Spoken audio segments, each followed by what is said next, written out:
Arsenal versus Sunderland. Here we go again. It is back in the Premier League. And this time, we have a very, very good opportunity here. Sorry if I sound quite sluggish or if I'm sniffing a lot. I have got a cold. But I'm going to try to do this the best that I can. Now, Sunderland currently are sit somewhat comfortably in 6th position. But if, say for argument's sake, they won today, they would end up being 39 points by the end of the week. 39 points puts them right in the top 4 race. And of course, that's assuming that there are other results that don't happen, like Brentford or Liverpool, for example. But it puts them right up there. And they will be looking to get up there. But as for Arsenal, of course, you know what's on the line. We could be 9 points clear by the end of the week. If, of course, we get the job done and Man City don't get the job done at Anfield. And I've noticed with Man City, the cracks are starting to show with Man City. But on the flip side, you look at Liverpool, and Liverpool really does seem to be turning up the heat now. They're finding themselves quite well. And I think Liverpool could very well get something from this. They should really.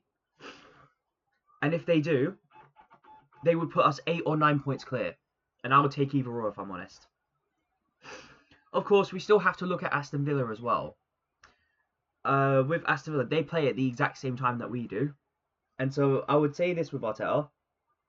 We play better when we play first. So, if I'm Arteta, during this game, I would show absolutely zero half-time results. I don't care if Aston Villa's losing their game 5-0. Don't show the results because that has a tendency to make us get a bit complacent. If we can avoid that, being complacent, if we can go and get the job done, as long as we win, it doesn't entirely matter. We could be 9 points clear. And that's all there is to say about that. As for injury news as well, we had a few scares. It was obviously Saka, and it was Odegaard and Timber. And I mean, from what I've heard, Timber is perfectly fine and perfectly available for the game. And Odegaard, it's a matter of days, at least according to Arteta. But for Saka, it also doesn't seem to be all that serious. The hip injury was thankfully not on hamstring, which is what I was initially worried about.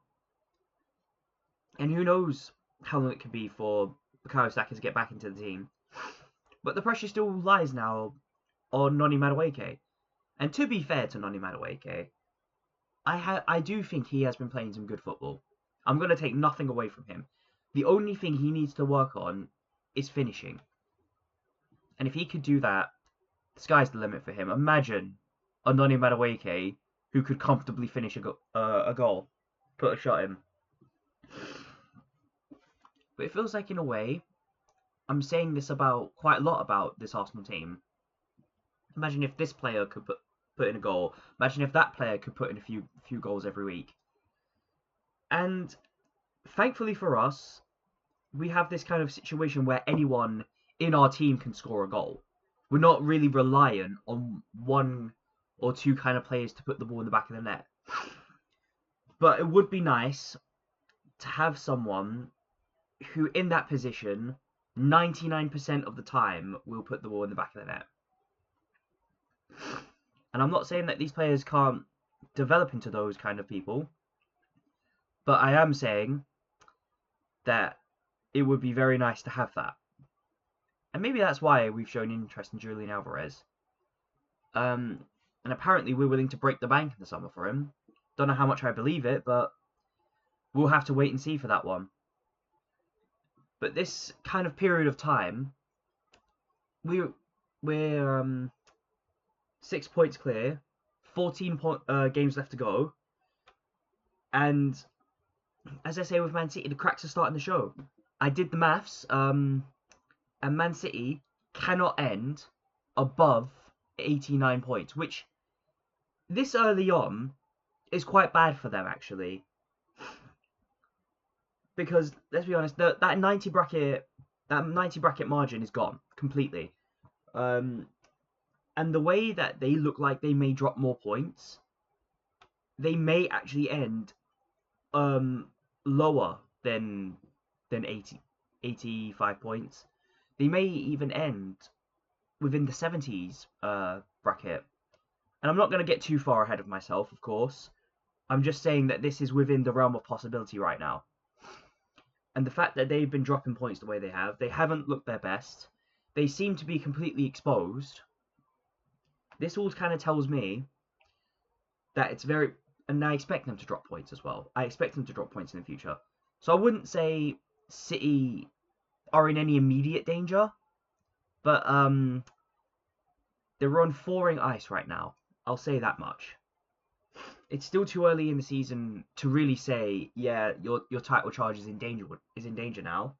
But still, if we can keep up this distance, or if even better, if we can extend it with a few more games left to go, that's when we can look at it and say your title charge is going up in ashes.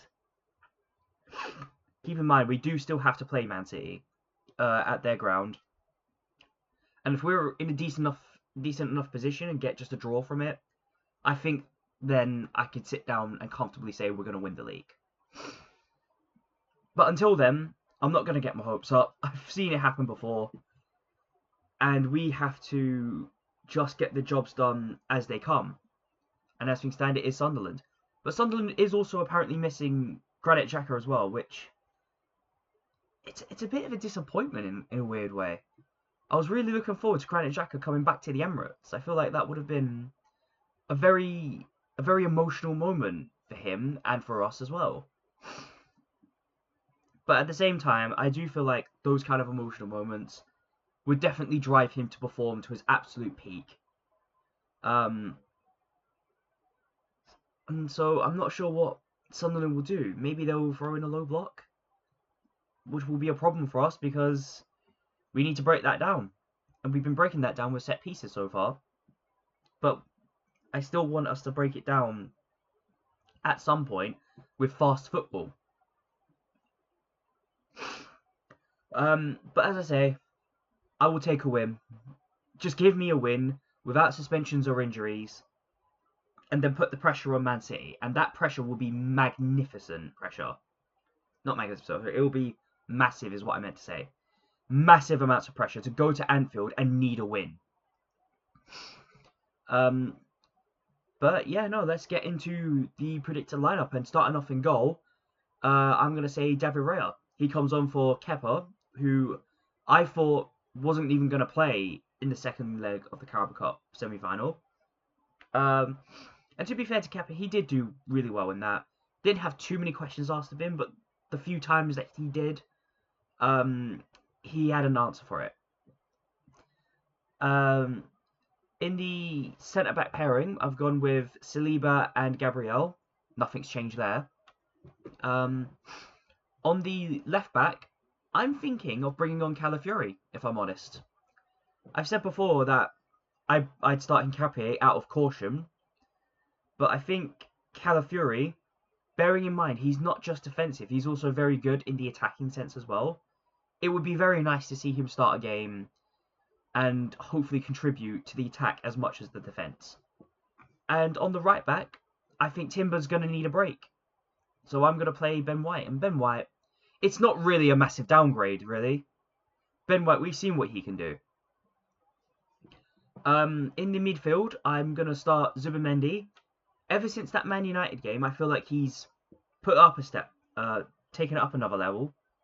And I do hope that he can continue that.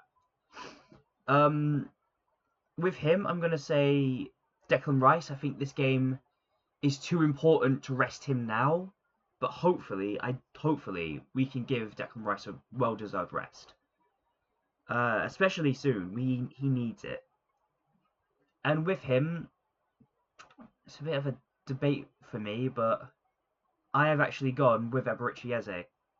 I didn't think he had outstanding game last time, but it wasn't a horrible game. And I think he is still getting used to this Arsenal squad and the way Arsenal do things and the kind of questions that Arsenal are always going to ask. Um, with Eze, as I say, I think it will just take time. But the more game time he gets, the more he's going to get used to it. In the attack, I'm going to go with Leandro Trossard on the left wing. And in the right wing, it's obviously going to have to be Noni Madueke. And in the striking position, I'm going to play Kai Havertz. I know I said previously in the Carabao Cup semi-final that I wouldn't have started Havertz or played Havertz in the striking position. But after getting that kind of goal against Chelsea, his former club, he is going to be buzzing. And I do hope we can continue that with him. And let's hope that he can find another goal or two. And if he can, and if he can get us a lead, then he's going to be over the moon with himself. And as long as that kind of run of form continues, it feels like you can't really drop him. But yeah, no, even with those kind of tweaks that we've made in this squad, this is still a squad. Oh, sorry, this is still a starting 11 that could beat a Sunderland team. But anyways, let me know what you think down below. Like, share, and comment, and please do subscribe. It really does help out the channel. And I will see you for the match review of Arsenal versus Sunderland. Goodbye for now.